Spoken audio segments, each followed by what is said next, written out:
이번 시간도 좀 재미난 얘기입니다. 가격적인 부분인데 맞춤 정장의 가격, 가격의 비밀이라고 해야 되나? 우리가 예전에 기성복 가격의 비밀에 대해서 이렇게 좀 다뤘었잖아요. 그런 것처럼 약간 좀 소비자 고발성이 있는데 그 부분에 대해서 좀 얘기를 드리겠습니다. 뭐 이번에 다룰 얘기는 그 온라인상에 보면 요즘에 간혹가다 그런 것들이 보여요. 1+1. 이 가격으로 정장을 맞추면 똑같은 원단의 정장을 한 벌 더 드립니다. 1+1. 그런데 뭐 29만 원, 39만 원 하더라고요. 나는 깜짝 놀랐어요. 이게 원가라는 것들이나 우리가 그런 걸 전혀 모르는 게 아니잖아요. 근데 과연 그런 가격들이 형성이 될 수 있느냐라는 의문이 들 수도 있다고 봐요. 괜히 그런 것들이 있다 보면은 충분히 이문이 남으니까 다른 데가 뭐 비싸게 받는다고 생각을 할 수도 있는데 이거에 대한 비밀, 그 진실이 무엇인지 좀 이용범 대표님이 좀 설명 좀 해주세요. 중국 원단 중에서 TR 원단이라고 있어요. 뭐 브랜드입니까 그게? 브랜드가 없고 이제 셀비지 없는 것들 중에서 양복점에서 인정하는 원단이 있고 없는 원단이 있어요. 그래서 중국에서 기성복으로 나오는 원단이 있어요. 자, 여기서 이제 셀비지라는 거에 대해서 좀 설명을 드려야 되는데, 셀비지는 뭐냐면 원단에 보시면은 양가에 예를 들어서 제냐다 그러면 에르메네 질도 제냐 뭐 이런 식의 브랜드가 이렇게 박혀져 있어요. 네네. 그러니까 이거는 제냐 원단이고 제냐에서 만든 원단인 걸 얘기를 하는 건데, 이게 없다는 거는 도대체 어디서 만든 원단인지 그냥 출처가 불분명한 거죠. 국적 불문.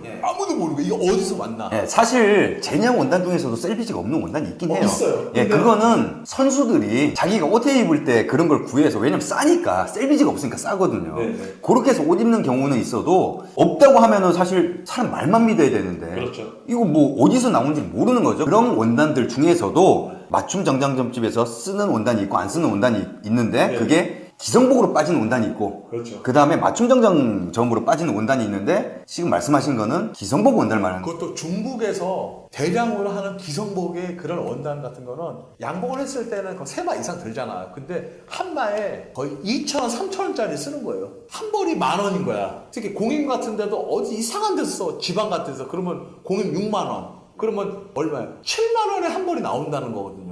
그럼 2,7에 14만 원에 그러면은 반 남는 거야 이것도. 그러면은 일단 이렇게 생각해 봅시다. 원단이 1만 원이다 이러면 뭐 일단 퀄리티가 안 나오지만 뭐 그래도 괜찮은 원단이 나오긴 힘들겠네. 울이 1%밖에 안 돼요. 나머지 99%는 먼지가 들어있는지도 몰라요, 아무도. 그러니까 거기는 또 셀비지만 없는 게 아니라 이게 원단 재질이 어떤 게 들어가 있는지도 이게 안 나와 있다는 거예요. 그럼 울이 섞여 있다 그러는데 울이 1%야. 2%도 아니야. 화장품이네. 캐비어 합류된 했는데 0.03% 합류되어 있고 이런 것처럼 울이 들어간 있는데 울 1%에 나머지는 뭐가 섞여 있는지 모른다는 얘기죠. 좋은 원단이 될 수가 없네. 그리고 또 드라이를 한번 맡기잖아요. 다림질로 해서 이렇게 모양을 딱 잡아줘요. 그다가 드라이 하는 순간 이게 다 엉켜버리는 거야. 그러니까 일단은 그런 원단이 있고, 그 다음에 공임 자체도 그런 부분에서 개런티도 안 되고, 이게 1+1이라고 하는 게 이게 싼 게 비지떡이고, 또 이제 아무래도 요즘 이제 경기도 안 좋고 그러다 보니까 저렴하게 나는 이제 뭐 차콜 그레이, 네이비 요번에 한 방으로 그냥 2개를 한꺼번에 이렇게 생각을 하시는 분들이 있을지 몰라도, 이 정장이라고 하는 게 그렇습니다. 이게 정장은 트렌드가 있긴 하죠. 그러니까 시대에 따라서 약간의 어떤 유행이나 흐름은 있는데, 사실 정장에서는 그런 유행 자체가 의미가 없어요. 트렌드가 의미가 없고, 복식에 따라서 내가 선호하는 스타일을 갖다가 이렇게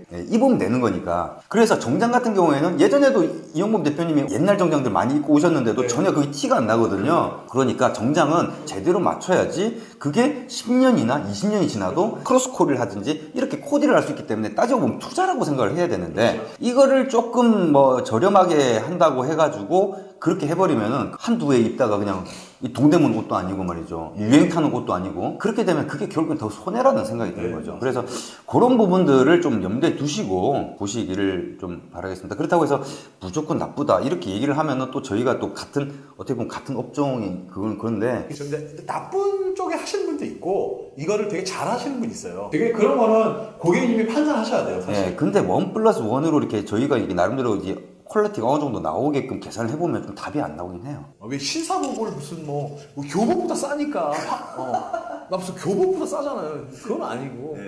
그러니까 그런 부분들 유의하셔가지고 좀 이용해 보시기 바라겠습니다. 오늘 여기까지입니다.